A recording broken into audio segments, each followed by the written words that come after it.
The chamber was massive, bigger than any stadium on Earth. Ambassador Nathan Pierce stood on the platform reserved for humanity, trying not to show his fear. Around him, hundreds of alien species filled their own sections. Some had scales, others had fur, and many looked like nothing he had ever imagined. All of them were staring at him, and Colonel Brandon Hayes, the only two humans in the entire building. Nathan had been a diplomat for 20 years, but nothing prepared him for this moment. The Galactic Council had finally agreed to meet with Earth after 3 years of requests. He thought it would be a chance to join the community of spacefaring species. He was wrong. The Crethians made sure of that. They were reptilian creatures, tall and covered in dark red scales. Their leader, War Commander Zethrak, stood at the center platform. His voice boomed through the translation devices that every species wore. "We have allowed this primitive species to speak before the Council as a courtesy," Zethrak said. "But Earth must understand the reality of the galaxy. You are weak. Your world is valuable. You will accept Crethian protection or face conquest." Brandon stepped forward, his military uniform crisp and perfect. "Earth doesn't need protection. We can defend ourselves." Laughter erupted from the Crethian section. Other species joined in, their alien sounds mixing into a chorus of mockery. Zethrak raised one clawed hand, and the noise stopped. "You think your primitive weapons frighten us? Let me show you what real power looks like." The floor in the center of the chamber opened. A platform rose from below, and on it was a cage. No, not a cage. A containment field that glowed with blue energy. Inside was something that made Nathan's blood run cold. The creature stood 4 meters tall, even on all 6 legs. Its body was covered in black scales that looked like armor plates. Spikes ran down its spine, each one as long as Nathan's arm. The head was massive, with jaws that could swallow a human whole. But the worst part was the glow. Beneath the scales, something pulsed with green light, like fire burning inside the creature. "This is a Vexmora," Zethrak announced with pride, "an apex predator bred for war. It has conquered 17 worlds. 400 creatures have died in arena combat against it. Nothing in the galaxy can stand against a Vexmora." The containment field dropped. The Vexmora roared, and the sound shook the entire chamber. Even through the translation, Nathan felt the rage and hunger in that sound. The creature turned its head, scanning the crowd with eyes that showed intelligence mixed with endless violence. Then, it opened its mouth. Green plasma gathered in its throat, and a blast shot out, hitting the reinforced wall 50 meters away. The metal glowed red from the heat. "Under Council law," Zethrak continued, "any species may challenge for their independence through trial by combat. Natural creatures only. No technology beyond simple weapons." His smile showed too many teeth. "Does Earth wish to challenge, or will you accept our generous offer of protection?" Nathan felt his throat go dry. He looked at Brandon, who had gone pale. They both knew what this meant. The Crethians had given them an impossible choice: submit to their rule or send someone to die against that monster. "We need time to consult with our government," Nathan said, trying to keep his voice steady. "You have 3 Earth days," Zethrak replied. "Choose wisely." 12 hours later, Nathan and Brandon sat in the emergency meeting room on the transport ship. On the screen before them, the faces of Earth's Global Defense Committee stared back. General Eric Lawson, Director of Special Operations Lisa Mitchell, and 8 other leaders who held humanity's fate in their hands. "It's a death sentence," General Lawson said bluntly. "That thing would tear apart our best soldiers in seconds. Even with weapons, I wouldn't bet on our chances. Without technology, it's suicide. We can't just surrender," another committee member argued. "If we submit to the Crethians, we lose everything. They'll control our world, our resources, our future. Better to be alive and controlled than dead and free," Lawson shot back. Lisa Mitchell had been quiet through the entire argument. She was younger than most of the committee, only 40, with dark hair pulled back in a tight bun. Now she leaned forward. "There might be another option," she said quietly. Everyone turned to look at her. During the resource wars, we created Project Warden, Lisa continued. It was classified, buried so deep that most of you never heard about it, when the electromagnetic pulses destroyed our technology. When civilization was collapsing, we needed soldiers who could operate without any tech at all. I remember Project Warden, Lawson said slowly. It failed. Everyone died. Not everyone. Lisa pulled up a file on her tablet. 12 soldiers were paired with genetically enhanced Siberian tigers. The neural bonding process was brutal. Most pairs died. Others went insane. But one pair survived. They became something the scientists never expected. Not soldier and weapon. Partners. The image on the screen changed. It showed a young woman, maybe 22, with blonde hair and green eyes. She wore simple combat gear and stood next to the largest tiger anyone on the committee had ever seen. The tiger's head came up to her shoulder, and its body rippled with muscle. Staff Sergeant Katie Morgan, Lisa said. And Khan. They're living at the training facility in Alaska. They've been there for 3 years. Isolated from everyone. The neural bond makes it hard for them to be around normal people for long periods. You want to send a girl and a tiger against that alien monster? Lawson looked incredulous. Have you lost your mind?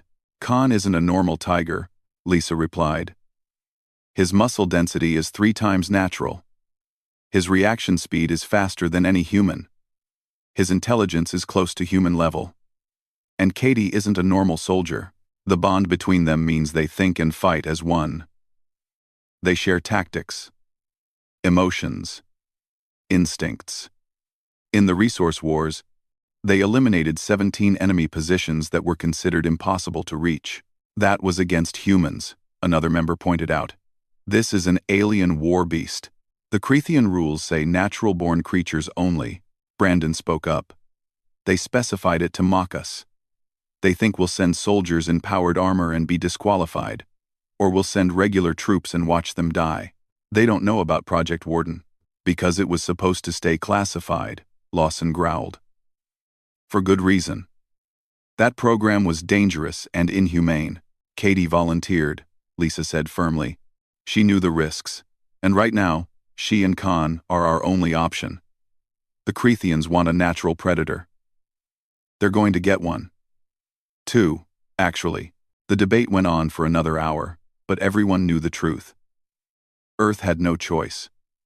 Either they sent Katie and Khan, or they surrendered without a fight. The vote was close, but it passed. Katie was in the forest when the call came. She moved through the trees without sound, her boots finding purchase on the frozen ground. Beside her, Khan padded along, his massive paws leaving barely a trace in the snow. They were hunting, not for food but for the simple joy of the hunt. The bond between them hummed with contentment, then both of them stopped at the same moment. Through the bond, Katie felt Khan's awareness shift. Someone was coming. She felt his muscles tense, ready for threat.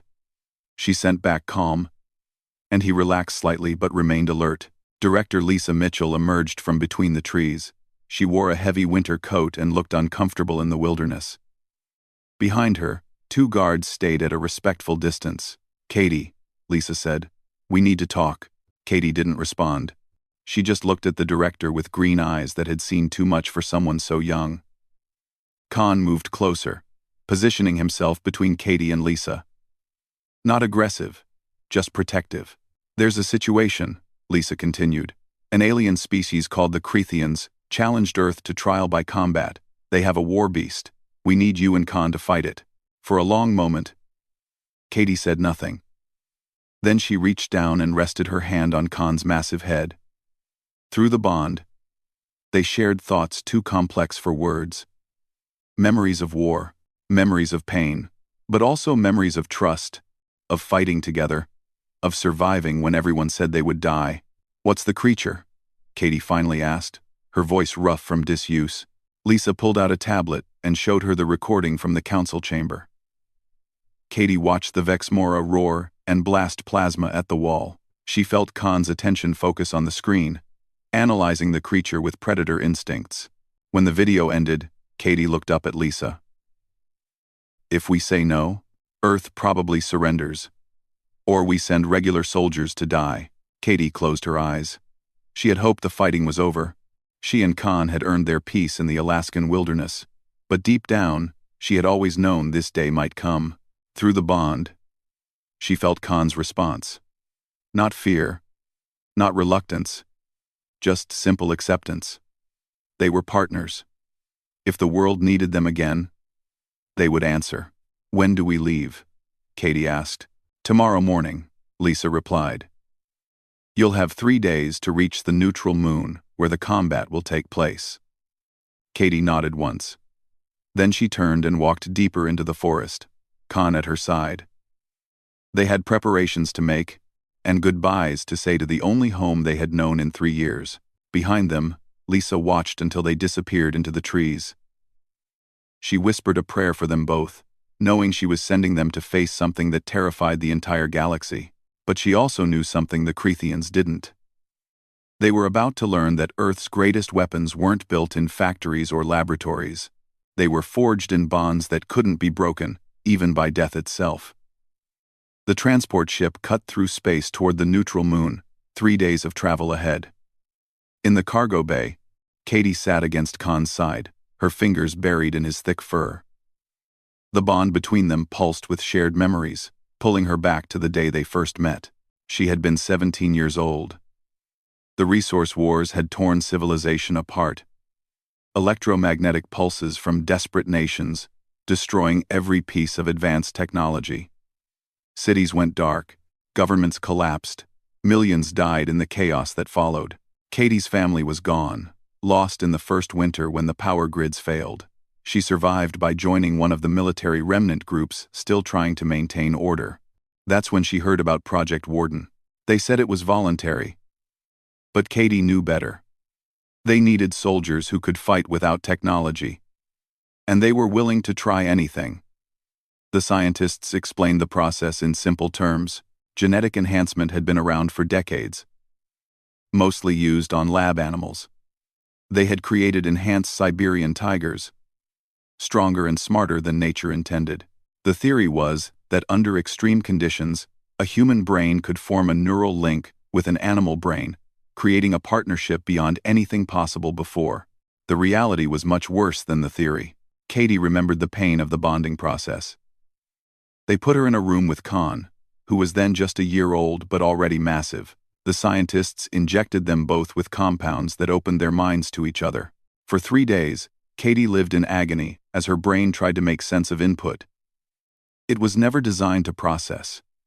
She felt Khan's confusion, his fear, his rage at being trapped and hurt. Most pairs died in the first day. Their brains couldn't handle the feedback loop and simply shut down. Others made it longer before madness took them. Katie watched 2 other soldiers tear their own eyes out, screaming about seeing through too many perspectives at once. She survived by holding on to one simple truth. Khan wasn't her weapon. He was scared, just like her. He didn't understand what was happening, just like her. So instead of trying to control him or force the bond, she simply opened herself to him completely. She let him feel her fear and pain. She let him know she was just as lost as he was. And Khan responded. The tiger's mind reached back to hers. And for the first time, the bond stabilized. They weren't master and pet. They were 2 beings sharing one consciousness, learning to exist as partners. The scientists were amazed. They said Katie and Khan had achieved what should have been impossible. But Katie knew the truth. It worked because neither of them tried to dominate. They just accepted each other completely. Now, 5 years later, the bond was as natural as breathing. Katie couldn't remember what it felt like to be alone in her own head. Through the link, she felt Khan's steady heartbeat, his contentment at her presence, his awareness of everything around them. And Khan felt her thoughts, understood her words, shared her memories as if they were his own. You're thinking about the early days. Katie opened her eyes. Ambassador Nathan Pierce stood at the entrance to the cargo bay. careful to stay at a distance. Khan's eyes opened too, tracking the diplomat with predator focus. "It's all right," Katie murmured, and Khan relaxed. Through the bond, she had already told him Nathan meant no harm. Nathan walked closer but stopped a respectful 10 feet away. Most people felt uncomfortable around Katie and Khan. Something about the bond unnerved them on a deep level. They could sense that Katie and Khan weren't separate beings anymore. And it frightened them. "I wanted to apologize," Nathan said, "for getting you into this situation. Earth should have been better prepared." "You didn't get us into anything," Katie replied. "We volunteered 5 years ago. We knew what we were signing up for. Did you?" Nathan looked at Khan, who stared back with intelligent amber eyes. "They told you you'd fight in the resource wars. Not alien monsters in space arenas." Katie smiled, though it didn't reach her eyes. "The wars ended 3 years ago. Khan and I thought we were done. But soldiers don't really get to choose when they're done. Not if their home needs them." "You're 22 years old," Nathan said quietly. "You should be in college, or traveling, or doing whatever young people do. Not bonded to a tiger and preparing to fight something that terrifies an entire galaxy. I stopped being a normal person when I was 17. Katie's hand moved through Khan's fur in a soothing pattern. "The bond changed me. I can't be around large groups for long. The emotional feedback gets overwhelming. Khan and I need space, quiet, isolation. We're not normal anymore. But we're also not helpless." Nathan pulled out his tablet. "I've been reviewing your military record. 17 positions eliminated during the resource wars.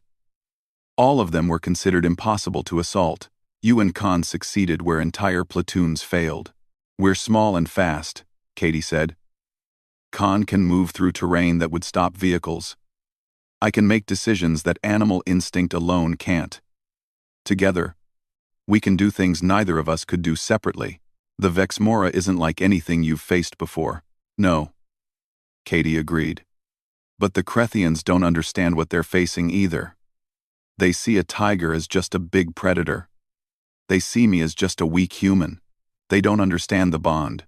Through the link, Katie felt Khan's agreement. The tiger's thoughts were not words, but concepts and images. He showed her memories of hunts they had conducted together. The way they could split up, attack from 2 directions, and coordinate without any signals or communication. The enemy never understood how they did it. They thought Katie was commanding Khan like a dog. They didn't realize Khan was making his own tactical decisions, sharing them through the bond, combining tiger instinct with human strategy. "I watched the video of the Vexmora," Nathan said. "It's huge and armored and shoots plasma. How do you fight something like that?" "The same way Earth's predators have always fought," Katie replied. "We adapt. We think. We use terrain and tactics. The Vexmora is big and powerful. But big things are slow. They rely on strength because they've never needed to do anything else." Khan made a sound deep in his chest, not quite a growl. Through the bond, Katie felt his anticipation. The tiger wasn't afraid of the Vexmora. He was sizing it up like any other prey, looking for weaknesses, planning the attack. "You actually think you can win," Nathan said, amazement in his voice. "We've survived everything else," Katie said simply. Over the next 3 days, Katie trained in the cargo bay while the ship traveled through space. She ran through combat drills, practicing movements she had done 10,000 times before. But she wasn't practicing alone. Khan moved with her, their bodies flowing in perfect synchronization. When Katie rolled left, Khan was already moving right to cover that angle. When Khan pounced at a target, Katie was already positioning for the follow-up strike. Crew members sometimes stopped to watch. They saw something both beautiful and terrifying.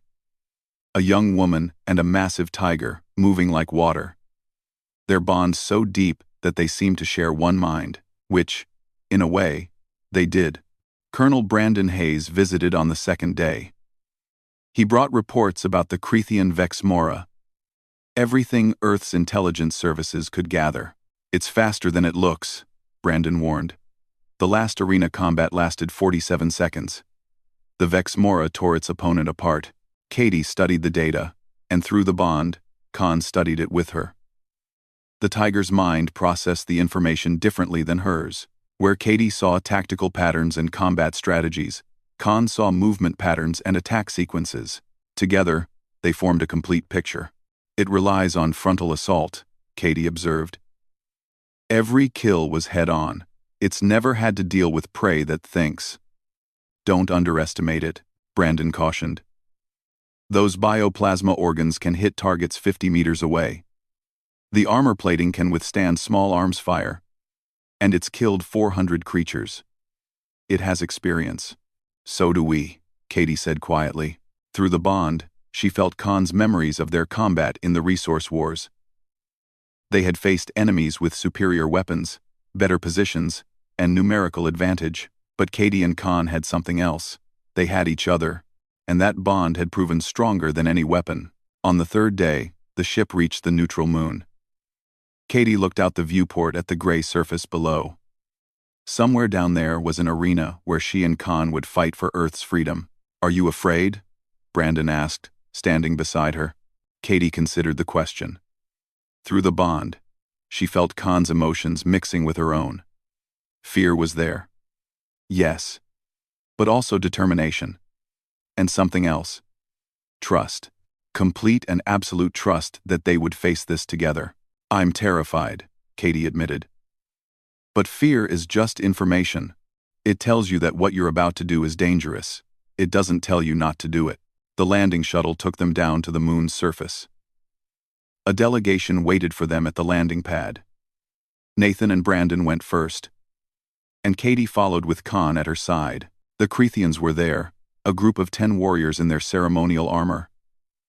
At their head stood War Commander Zethrak, the same one who had issued the challenge. Next to him was another Creathian, even larger, with scars covering his scales. "I am Supreme Warrior Vex Thor," the scarred Creathian announced. "I am the handler of the Vex Mora. You are Earth's champion." Katie stepped forward. She was small compared to the towering aliens, just 5'6" in her combat boots. Khan moved with her, his shoulder at her hip, his tail swaying slowly. Vex Thor looked at them and laughed. The sound was harsh and mocking. The other Creathians joined in. "This is what Earth sends?" Vex Thor could barely speak through his amusement. "A child? And a common predator? I expected warriors, not prey." Katie said nothing. She just stood there, her hand resting lightly on Khan's head. Through the bond, they shared calm confidence. Zethrak stepped forward, his laughter fading. "Perhaps Earth wishes to reconsider? We would still accept your surrender." "Don't. We're here to fight," Katie said. Her voice was quiet but steady. "Then you are here to die," Vex Thor replied. "The Vex Mora has never lost. It will crush you in seconds." Other aliens were gathering now, representatives from dozens of species who had come to watch the trial by combat. Katie heard their whispers through the translation devices. They were already writing Earth off. Some sounded sad about it. Others sounded eager to see the violence. None of them believed Earth had a chance. Nathan stepped up beside Katie. He wanted to say something encouraging, but he didn't know what. What could he say to someone he was sending to almost certain death? Katie looked up at him and smiled. It was a real smile this time, reaching her eyes. "Don't worry, Ambassador," she said. "Khan and I have been in worse situations." "When?" Nathan asked, desperate to believe her. "Every day of the resource wars," Katie replied. "At least this time, there's only one enemy." She turned and walked toward the entrance to the arena complex, Khan padding silently beside her. Through the bond, they shared thoughts and emotions too complex for words. They were afraid, but they were together. And together, they had never failed. Behind them, Nathan watched until they disappeared into the building. He felt like he was watching Earth's last hope walk away. He just prayed it would be enough. In the Creathian section, Vex Thor was already composing his victory speech. He had seen thousands of creatures over his long career. He knew prey when he saw it. That girl and her pet would be dead before the combat even properly began. What Vex Thor didn't know was that Katie and Khan had survived battles that would have destroyed any Krethian warrior. They had learned to fight without technology, without support, without hope. They had learned to rely on each other completely. And that bond, forged in the worst war humanity had ever known, was about to teach the galaxy a lesson it would never forget. The arena was enormous. Katie stood at the entrance tunnel, looking out at the combat ground that stretched before her. The biodome above curved hundreds of meters overhead, showing the black space beyond. The floor was divided into different terrain types. To the left, rocky outcrops and cliffs created a maze of stone. Straight ahead, open plains of gray dirt offered no cover. To the right, a dense section of transplanted forest provided concealment but limited movement. Through the bond, Katie felt Khan analyzing everything. The tiger's predator instincts mapped escape routes, ambush points, and killing grounds. His nose tested the air, learning the sense of this alien place. The combat begins when both sides enter the arena, a voice announced through speakers. Rules are simple. Fight until one side yields or dies. No interference from outside. No technology beyond the arena itself. This is trial by combat, as recognized by council law. Katie touched the knife on her belt, her only weapon. It was simple steel, sharp and strong. She wore light combat gear, flexible enough to move but offering little protection. Against the Vexmora's plasma and claws, armor would be useless anyway. Better to stay fast and mobile. The observation stands were filling up. Thousands of aliens from hundreds of species took their seats. Screens floated in the air, broadcasting the event across the galaxy. Billions would watch what happened here today. Katie tried not to think about that. She focused on the bond, on Khan's steady presence beside her. In the human section, Ambassador Nathan Pierce gripped the railing. Colonel Brandon Hayes stood next to him, face pale. Director Lisa Mitchell watched through a video link from Earth, her expression carefully neutral. Behind them, the small human delegation whispered prayers. The Krethian section was much larger. Hundreds of red-scaled warriors sat in their ceremonial armor. Supreme Warrior Vex Thor stood at the front, confident and relaxed. War Commander Zethrak smiled, already savoring his victory. Release the Vexmora. The announcement came. On the opposite side of the arena, a massive gate opened. For a moment, nothing happened. Then, something moved in the darkness beyond. The Vexmora emerged slowly, letting the crowd take in its full terror. It stood 4 meters tall at the shoulder. Its 6 legs, each as thick as tree trunks. Black armor plates covered its body, overlapping like scales but harder than steel. Spikes ran down its spine, glowing with internal heat. The head was massive, with jaws that could bite a human in half, and beneath those armor plates, green light pulsed with every breath, the bioplasma organs charging, ready to kill.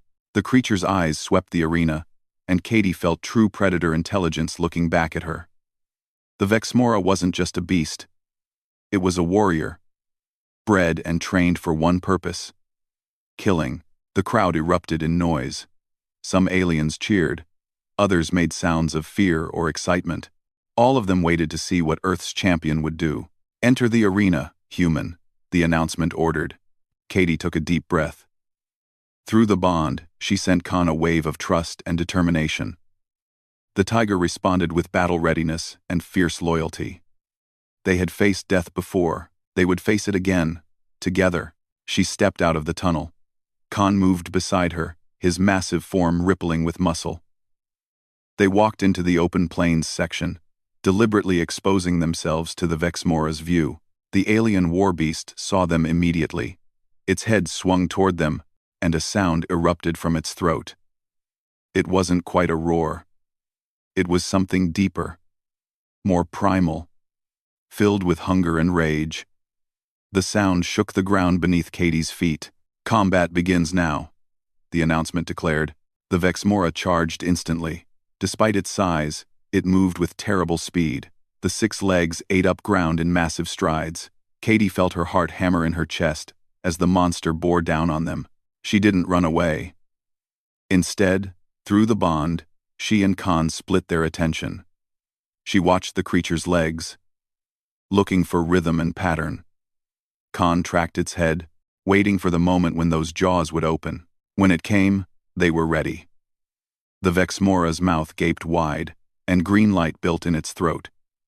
Katie and Khan moved as one, diving to opposite sides just as the plasma blast erupted. The attack carved through the space where they had been standing, scorching the ground black. But Katie and Khan were already running. Not away from the Vexmora, but toward it. The creature expected prey to flee. It didn't expect them to close distance. Khan hit the creature's left side while Katie rolled under its belly. The tiger's enhanced claws raked across the armor plating, looking for weak points between the scales. Katie's knife flashed, probing the softer underbelly as she slid beneath the massive body. Neither attack did serious damage. The Vexmora's armor was too thick. But they learned what they needed to know. The scales had gaps at the joints. The underbelly had thinner plating, and the creature's response time to attacks from multiple directions was slow. The Vexmora spun with surprising agility, trying to catch one of them. But Katie and Khan were already gone, sprinting toward the rocky section of the arena. Behind them, another plasma blast scorched the ground, close enough that Katie felt the heat wash over her back. They dove into the maze of stone outcrops just as a third blast shattered rock above their heads. Debris rained down, but they were already deeper into the formation, using the terrain to break line of sight. In the observation stands, the crowd's noise changed. The mockery faded, replaced by confusion and growing interest. The human and her tiger hadn't died in the first seconds. They had actually landed hits on the Vexmora. Lucky, Vexthor growled to Zethrak. The Vexmora was just testing them. Now it will kill in earnest. But Nathan Pierce leaned forward, hope flickering in his chest. Did you see how they moved? They weren't panicking. They had a plan. The Vexmora entered the rocky section, slower now but still relentless. Its eyes scanned the stones, looking for its prey. The bioplasma organs glowed brighter, ready to blast anything that moved. Katie and Khan moved through the rocks like ghosts. The bond allowed them to coordinate without sound or signals. Khan circled right while Katie went left. They kept the creature between them, forcing it to choose which one to pursue. The Vexmora chose Khan, probably seeing the larger target as more dangerous. It lunged around a rock formation, jaws snapping. But Khan had already moved, and the creature's teeth closed on empty air. While the Vexmora was focused on Khan, Katie emerged from behind and above. She had climbed up a rock face in seconds, using hand and footholds that seemed impossible. Now she dropped onto the creature's back, landing between two spine spikes. Her knife flashed down, aiming for the gap where the head met the neck armor. The blade scraped along the edge of a scale, finding the weak point. She drove it in with all her strength. The Vexmora roared in pain and rage. Green blood welled from the wound, not deep enough to be fatal but definitely painful. The creature thrashed, trying to throw her off. Katie held on for 3 seconds, driving the knife in twice more, then let go and rolled away as the Vexmora's head came around. Jaws snapping, she hit the ground running and dove behind a rock as plasma blasted the spot where she had been. Khan was already there, having circled back. Through the bond, they shared satisfaction. First blood was theirs. The Vexmora could be hurt. The creature was furious now. It had never been injured in arena combat before. The pain from its neck drove it to abandon caution. It began blasting rocks apart with plasma, destroying the cover that Katie and Khan were using. They had no choice but to retreat deeper into the rocky section. Behind them, the Vexmora followed, destroying everything in its path. It's losing control, Brandon observed from the stands. It's angry. Is that good or bad? Nathan asked. Both, Lisa Mitchell replied, through the video link. Angry enemies make mistakes, but they're also more dangerous. Katie and Khan reached the edge of the rocky section. Beyond lay the forest. They could hide there, use the trees for cover. But forest also meant limited movement. If the Vexmora caught them among the trees, they would have less room to dodge. Through the bond, they made the decision together in less than a second. They would take the risk. The open plains offered no cover at all, and the rocks were being destroyed too quickly. They sprinted across the 50 meters of open ground to the forest edge. Behind them, the Vexmora burst from the rocks and saw them running. It roared in triumph and charged. Katie and Khan dove into the trees just as plasma blasted the first row of trunks. Wood exploded, and fire started spreading. The Vexmora crashed into the forest after them, its massive body smashing through vegetation. But here, size was a disadvantage. The Vexmora could barely fit between some of the trees. Its armor plates caught on branches, and Katie and Khan were in their element now. The forest was where predators hunted. They split up, Katie going high into the branches while Khan stayed on the ground. The Vexmora had to choose which one to track. It went for Katie, probably thinking the human was the weaker target. The creature reared up on its back legs, reaching for the branches where Katie crouched. Its jaws opened, and plasma gathered for a close-range blast that would incinerate her. Khan hit it from behind. 600 pounds of enhanced Siberian tiger slammed into the Vexmora's exposed flank with the force of a battering ram. The impact staggered the war beast, making it stumble forward. The plasma blast went wild, setting trees on fire but missing Katie completely. She dropped from the branches, landing on the creature's back again. This time she didn't go for the neck. She went for the eyes. Her knife flashed, targeting the Vexmora's left eye. The creature jerked its head at the last moment. The knife scored a line across the armored ridge above the eye but missed the vulnerable orb itself. Still, the attack was close enough to terrify the Vexmora. It thrashed wildly, and this time Katie couldn't hold on.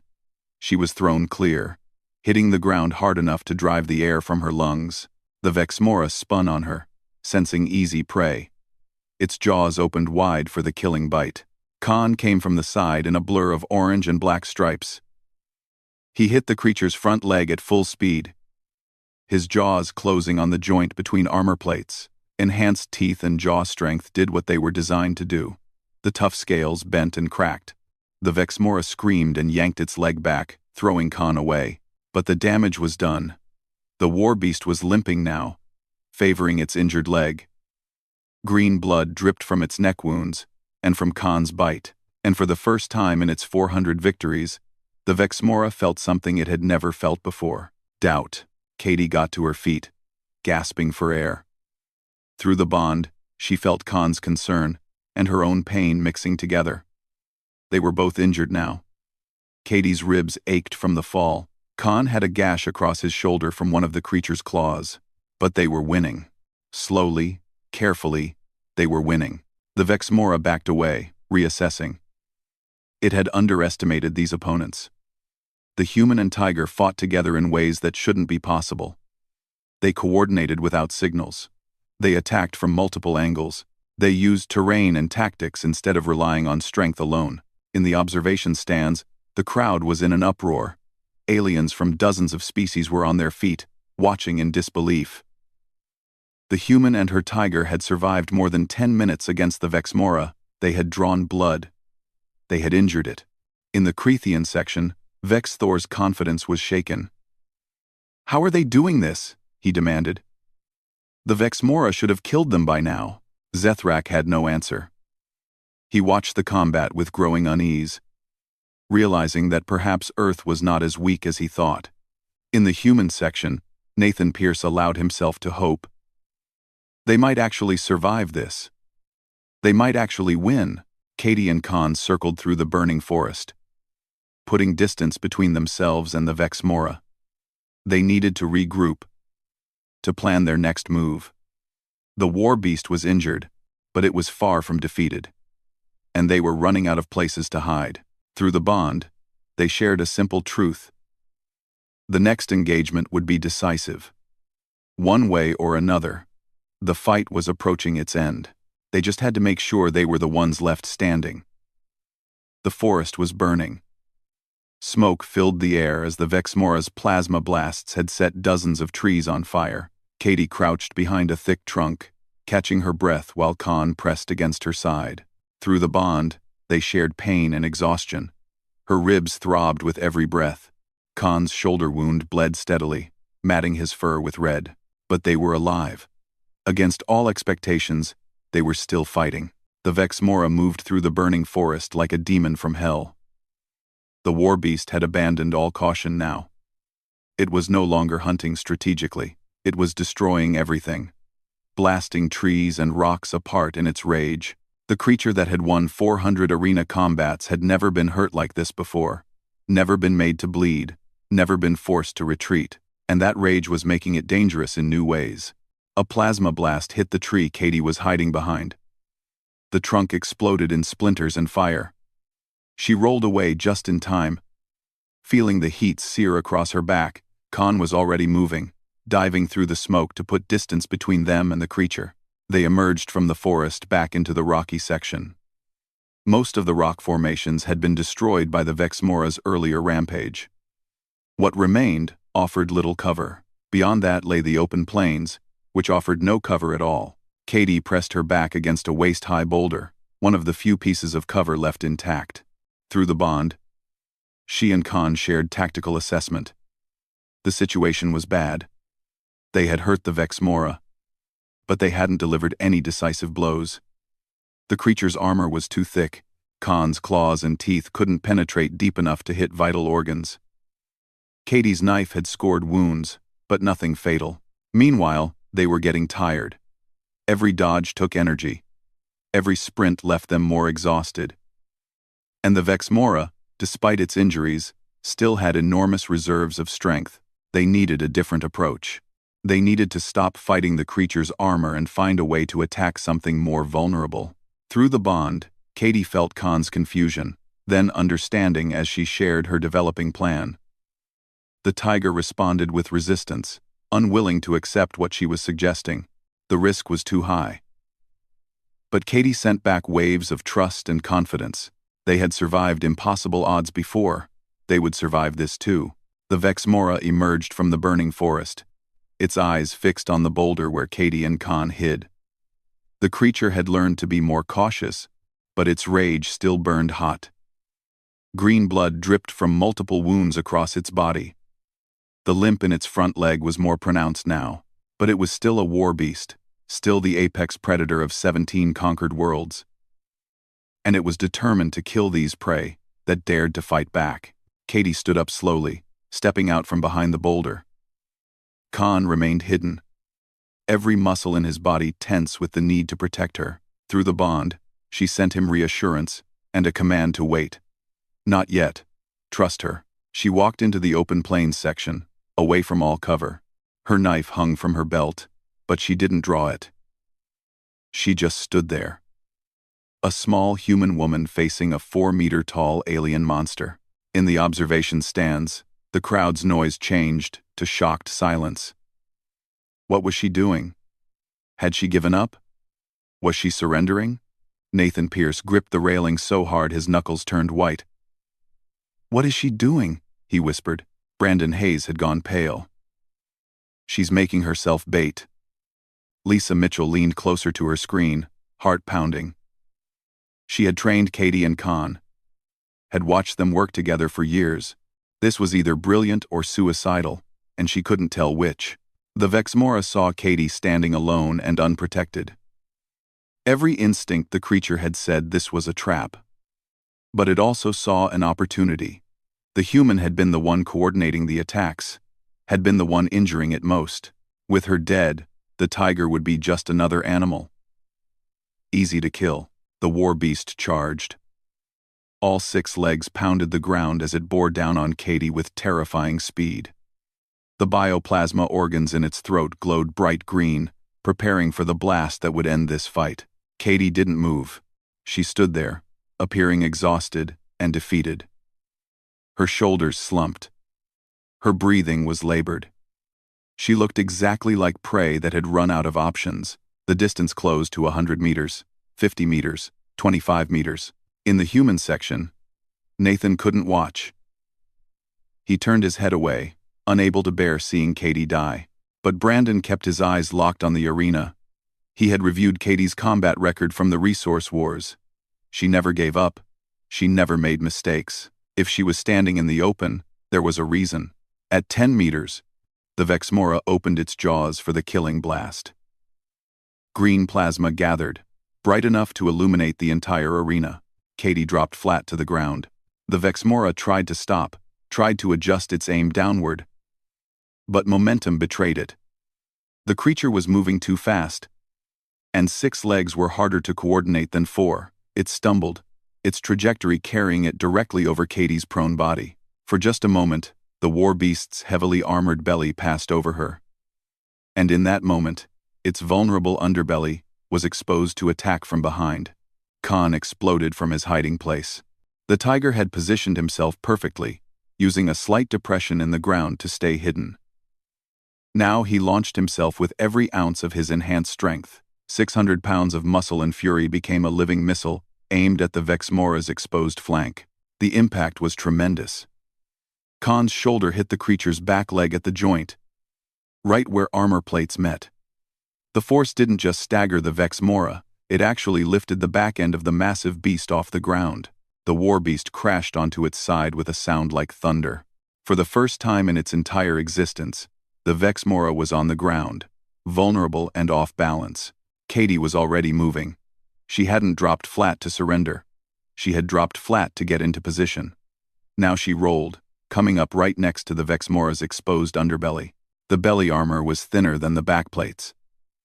It had to be, to allow the creature's body to flex and move.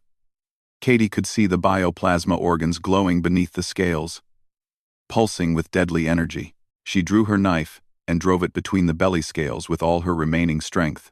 The blade punched through the thinner armor and into the organ beneath. The Vexmora's scream shook the entire arena. It thrashed wildly, trying to get back to its feet. But Khan was on the creature now, his jaws locked onto the wounded neck, his claws digging into any gap in the armor plating he could find. Katie twisted the knife and pulled it out, then drove it in again, deeper this time. She could feel the heat of the bioplasma organ through the knife handle. The green glow was getting brighter, more unstable. Then she understood. The plasma was building up, with nowhere to go. The organ was damaged and leaking into the creature's body cavity. "Khan, get clear," she screamed, both out loud and through the bond. The tiger responded instantly to the shared urgency. He released his hold and leaped away. Katie pulled her knife free and ran, her injured ribs screaming with every step. The Vexmora managed to get its front legs under itself, trying to stand. The bioplasma organs pulsed brighter, brighter, brighter. Then they ruptured. The explosion came from inside the creature's body. Green fire erupted from the wound Katie had made, from the Vexmora's mouth, from gaps in its armor plating. The war beast's body convulsed once, then went still. The light faded from its eyes as the internal fires consumed it from within. Katie and Khan stood 50 meters away, panting and bleeding. Through the bond, they shared exhaustion, pain, relief, and fierce triumph. They had done it. Against all odds, against a creature that terrified the galaxy, they had won. The arena was absolutely silent. Thousands of aliens stared in complete shock at what they had just witnessed. The mighty Vexmora, undefeated in 400 combats, lay dead in the arena, killed by a human woman and her tiger. Then the noise began. It started as a whisper, grew to a murmur, and exploded into a roar. Aliens from dozens of species were on their feet, making sounds of amazement, approval, and disbelief. The impossible had happened. Earth's champions had survived. In the human section, Nathan Pierce was shouting, tears streaming down his face. Brandon Hayes was pumping his fist in the air. On Earth, Lisa Mitchell sat back in her chair, releasing a breath she felt like she had been holding for hours. But in the Crethian section, there was only silence. Supreme Warrior Vexthor stared at the arena in complete shock. His Vexmora, his perfect war beast, was dead, killed by what he had called a child and her pet. War Commander Zethrak's face had gone pale beneath his red scales. He understood what this meant. The Krethian Empire's claim to superiority had just been shattered in front of the entire galaxy. Down in the arena, Katie collapsed to her knees. The adrenaline was wearing off, and the pain was catching up. Her ribs were definitely cracked. Burns covered her back and arms. Cuts and bruises marked every visible part of her body. Khan limped over and pressed against her side, supporting her weight. The tiger's shoulder was bleeding badly, and he favored 3 of his 4 legs. But through the bond, Katie felt his pride and love. They had done it together, just like they always did. Medical teams were already rushing into the arena, both human and alien. Katie knew she needed treatment, knew she could barely stand, but she refused to be carried out. She had walked into this arena on her own feet. She would walk out the same way. With Khan supporting her on one side, she limped toward the exit tunnel. Every step hurt, but she kept moving. Behind her, the Vexmora's body still smoldered, green fire slowly consuming it. The crowd noise followed them out, a wall of sound that seemed to shake the very structure of the arena. Earth had won. Against every expectation, against every odd, a young human woman and her tiger had defeated the Krethian war beast. As Katie and Khan disappeared into the tunnel, Supreme Warrior Vexthor finally found his voice. "Impossible," he whispered. This should not have been possible. But an elder alien from a species humanity had never met before turned to him and spoke quietly. "You showed off your monster, Krethian, a creature of engineered violence, bred only to kill." And Earth responded with something you will never understand. They sent 2 beings who love each other more than they fear death. That bond, that trust, is something your monster could never defeat. The words hung in the air as the full weight of Earth's victory began to settle on the Council. Humanity had announced its arrival in the galaxy in a way no one would ever forget, and in the medical bay, as doctors worked to treat her injuries, Katie held Khan's massive head in her lap and smiled. They had done their job. They had protected Earth, and most importantly, they had kept each other alive. That was all that mattered. The medical bay smelled of antiseptic and alien chemicals. Katie lay on a bed designed for beings much larger than humans, while doctors from 3 different species worked on her injuries. Her ribs were wrapped tight. Burns on her back and arms were covered in healing gel that felt cool and soothing. Cuts had been sealed with medical adhesive. On the floor beside her bed, Khan rested on a platform of cushions. The tiger's shoulder had been cleaned, stitched, and bandaged. He had 3 cracked ribs of his own, matching Katie's injuries. Through the bond, they shared the dull ache of healing pain, but also contentment. They were alive. They were together. Nothing else mattered as much as that. Ambassador Nathan Pierce entered the medical bay, followed by Colonel Brandon Hayes. Both men looked exhausted but relieved. Nathan carried a data pad that he kept checking nervously. "How are you feeling?" Nathan asked, though the question felt foolish. He could see exactly how they were feeling. "Like I got hit by a war beast," Katie replied with a weak smile. Through the bond, she felt Khan's amusement at the understatement. "The Council has formally recognized Earth's victory," Nathan said. "According to ancient law, trial by combat has been decided in our favor. The Krethian claim to Earth is void."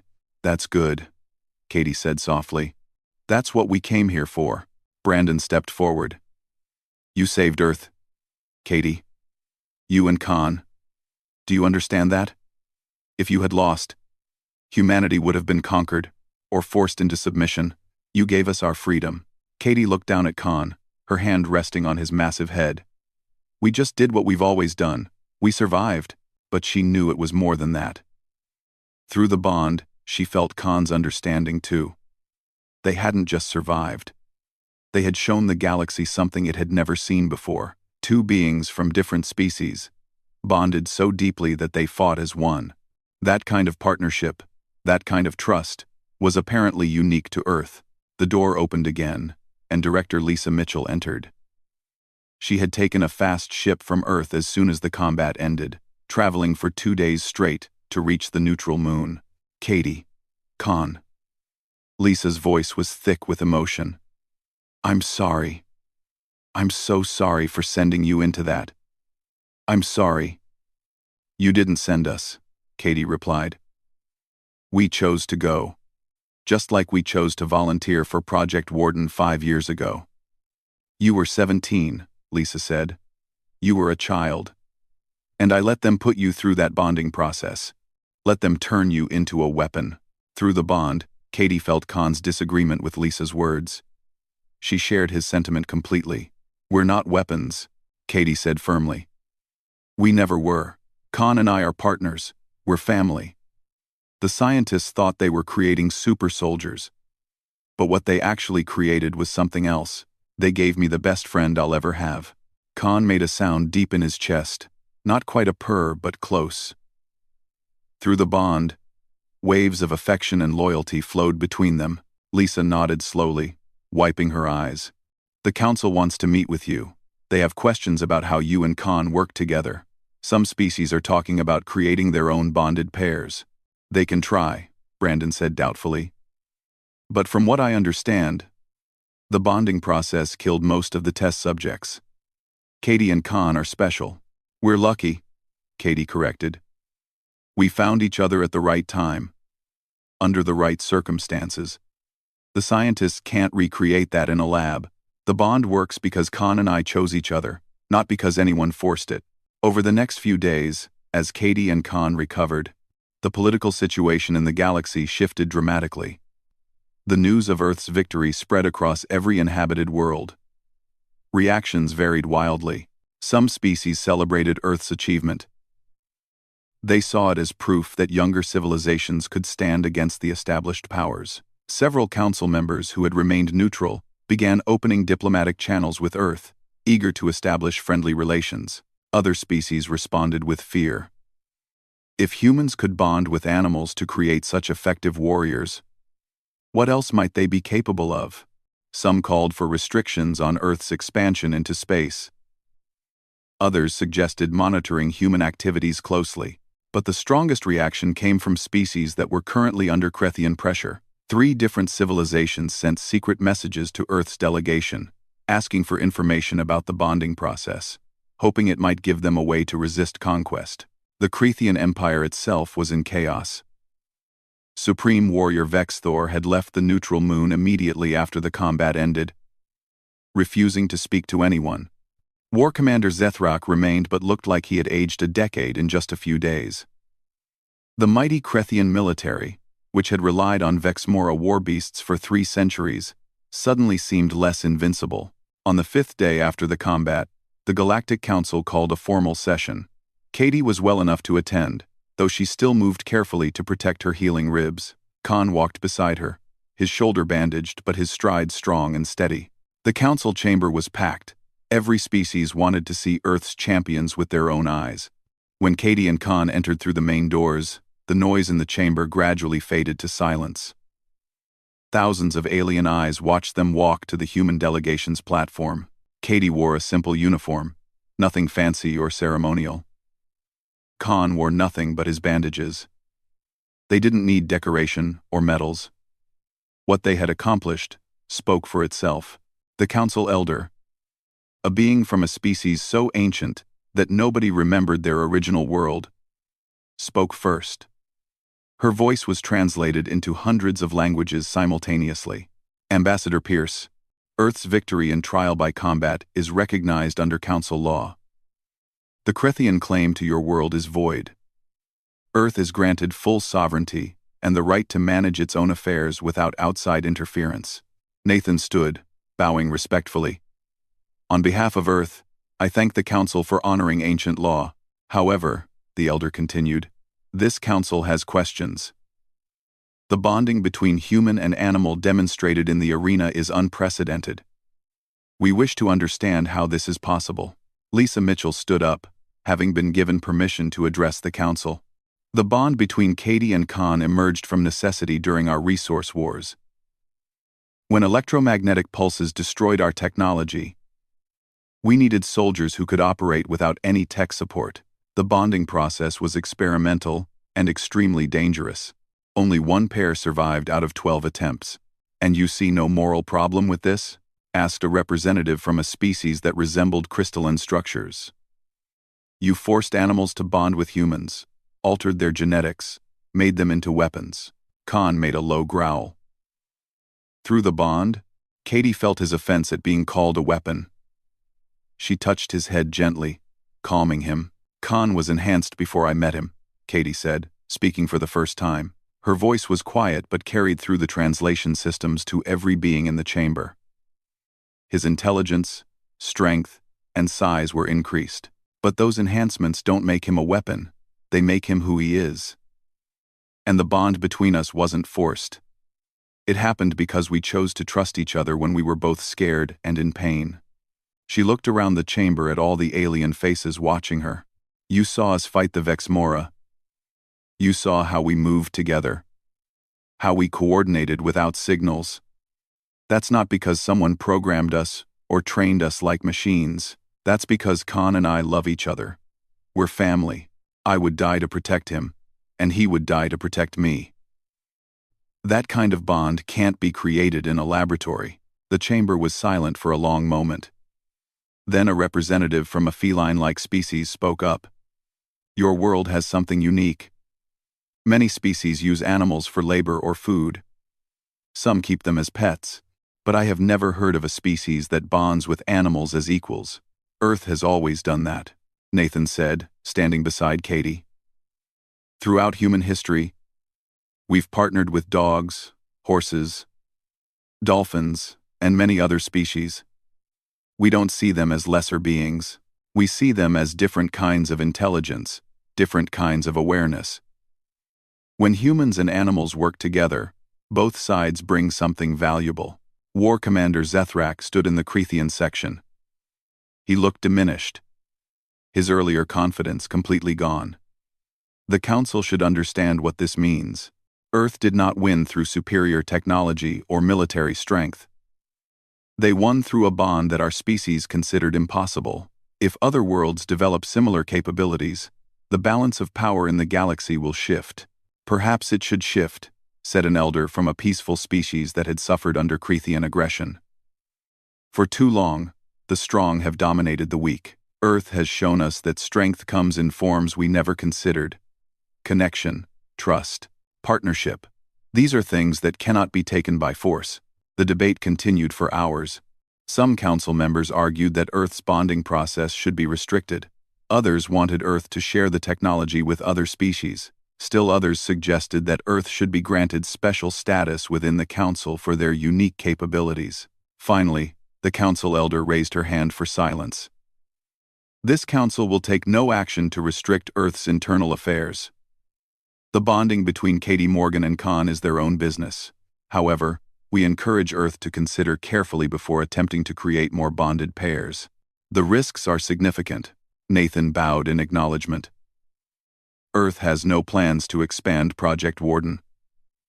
Katie and Khan were born from necessity during our darkest time. Now that the wars are over, we hope such measures will never be needed again. The session ended with Earth's independence secured. But Katie knew the real work was just beginning. Earth had announced itself to the galaxy in a dramatic way. Now they would have to navigate the complex politics of hundreds of alien species, all while maintaining their identity and values. 3 days later, Katie and Khan boarded a transport ship back to Earth. Nathan, Brandon, and Lisa accompanied them, along with the small human delegation. As the ship lifted off from the neutral moon, Katie looked back at the arena one last time. Thinking about the fight? Brandon asked. Thinking about how close we came to dying, Katie replied honestly. If the Vexmora had been just a little faster, or if Khan had been half a second slower, we wouldn't be here. But you survived, Nathan said. And you won. Earth is free because of you. Katie shook her head. Earth is free because Khan and I refused to give up on each other. That's the only reason we're alive. Every time I wanted to quit, I felt him through the bond, trusting me completely. And every time he was in danger, I knew I had to keep fighting to protect him. She looked down at Khan, who rested beside her chair. The tiger's amber eyes looked back at her with intelligence and love. The galaxy thinks we won because of tactics or training, Katie continued. But that's not it. We won because neither of us was willing to live in a galaxy without the other. When you have something worth protecting, something you love more than your own life, you become capable of things that seem impossible. The journey back to Earth took 5 days. When they finally arrived, Katie was shocked to see what awaited them. Millions of people lined the streets of major cities around the world. Messages of congratulation flooded every communication channel. The entire planet wanted to celebrate their heroes. But Katie didn't feel like a hero. She felt tired and wanted to go home. The crowds, the noise, the constant attention made her and Khan uncomfortable. The bond amplified every emotion around them. And being surrounded by so many excited people was overwhelming. Nathan arranged for a quick ceremony at the Global Defense Headquarters, where Katie and Khan were formally thanked by Earth's leadership. Then, mercifully, they were allowed to leave. A helicopter took them back to Alaska, back to the wilderness facility where they had lived in peace for 3 years.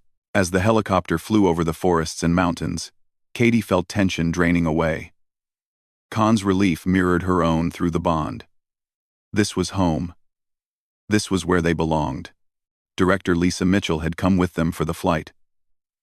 As they neared the facility, she spoke quietly. You know the Council will want you to attend diplomatic functions. Some species want to meet you, learn from you. We'll do what we have to do, Katie replied. But we're not politicians or ambassadors. We're soldiers. And we're tired of fighting. I understand, Lisa said. I'll run interference as much as I can. You and Khan have earned your peace. The helicopter landed at the facility. Katie and Khan climbed out, their feet touching familiar ground. The Alaskan wilderness stretched in every direction, cold and beautiful and empty of crowds. Lisa watched as they walked toward the main building. Katie, she called out.